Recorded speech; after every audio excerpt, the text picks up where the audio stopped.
મિત્રો યુટ્યુબ પર તમારા વ્યૂઝ નથી આવતા, ભલે તમારો વિડીયો સારો છે છતાં પણ વ્યૂઝ નથી આવતા. તમને એમ થતું હોય કે આ વિડીયો તો ટોપ આવ્યો છે ને મસ્ત બન્યો છે, આ વિડીયોની અંદર 1 મિલિયન વ્યૂઝ આવવાના છે, એવું પણ તમને લાગતું હોય છે. તમને ખુદને પણ બેસ્ટમાં બેસ્ટ વિડીયો લાગતો હોય છે, પણ યુટ્યુબને નથી લાગતો.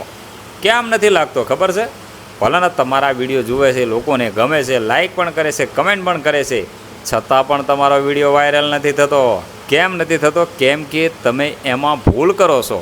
અને કઈ ભૂલ છે? અને ભૂલ એ કરો છો કે જે તમારી ચેનલ છે એમાં તમે અલગ અલગ બધા વિડીયો નાખો છો. એક દિવસ કોમેડીનો હોય, બીજા દિવસે માતાજીનો હોય, ત્રીજા દિવસે કંઈ ને કંઈ હોય, ચોથા દિવસે તમે લાઈવ થઈને કંઈ બોલતા હોય, અલગ અલગ રીતે કહેવો છો અને અલગ અલગ રીતે તમે બનાવતા હશો. પછી તમે જે સારો વિડીયો કોમેડીનો બનાવ્યો હોય પછી એ વાયરલ નથી થતો. કેમ કે યુટ્યુબ નક્કી જ નથી કરી શકતું કે તમારા કેવા ફોલોવર તમને કોમેડીવાળા જે વધારે જોતા હોય લોકો એ તમને આપે એની જોડે મોકલે. તમે આજે કોમેડીનું બને તો કોમેડીવાળા જોડે મોકલવાની તૈયારી જ કરતું હોય ત્યારે તમે બનાવી દેશો સેટનું, કાં પછી ધાર્મિક માતાજીનું, પાછું એ રોકાઈ દે, પછી ધાર્મિક જોડે મોકલવાની કોશિશ કરે તો પાછું તમે બનાવી દેશો સેટ સોંગનું. તો પછી બે વફાના જે ગીતો સાંભળતા એ લોકો જોડે મોકલવાનું કરે ને ત્યારે તમે પાછા કોમેડીનું બનાવશો. એટલે આવી રીતે ચાલતું હોય છે ચક્ર.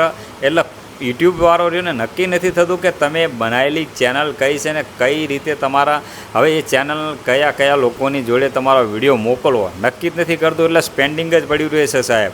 અને બીજી વસ્તુ એ થાય છે કે તમે જ્યારે અપલોડ કરો ને તો અનલિસ્ટમાં રાખો. એ હું કહીને થાક્યો છું બધાને, અનલિસ્ટમાં રાખજો. પછી એમાં તમે ટાઇટલ નાખો, ડિસ્ક્રિપ્શન ભરો સરસ મજાનું, ને હેશટેગ નાખ્યા વગર અપલોડ ના કરશો ને પછી અપલોડ કરો, ડાયરેક્ટ અપલોડ ના કરશો. એ પણ તમારે ધ્યાન રાખવાની બાબત છે. પછી જુઓ તમારો રહ્યો ને સીઓમાં થેટ ચાલ્યો જ રાખશે વિડીયો અને વ્યૂઝ પણ આવશે. તો મિત્રો જે તમે ચેનલ બનાવી હોય ને એ ચેનલમાં એવા જ વિડીયો નાખતા રહેજો. અલગ અલગ બદલશો ને તો તમારો વિડીયો વાયરલ નહીં થાય, તમારી ચેનલ ગ્રો નહીં કરે. તો મિત્રો આવો વિડીયો કોઈ બનાવતું નથી, સાચી માહિતી સચોટ માહિતી કોઈ આપતું નથી ખરેખર ગુજરાતીમાં. બીજું તો કંઈ નથી તમારી જોડે માગતો.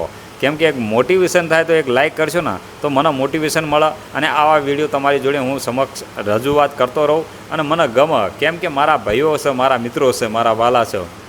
તો બસ બીજું કાંઈ કહેતો નથી.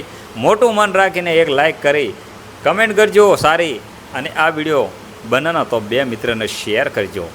જય માતાજી, જય હિન્દ, વંદે માતરમ.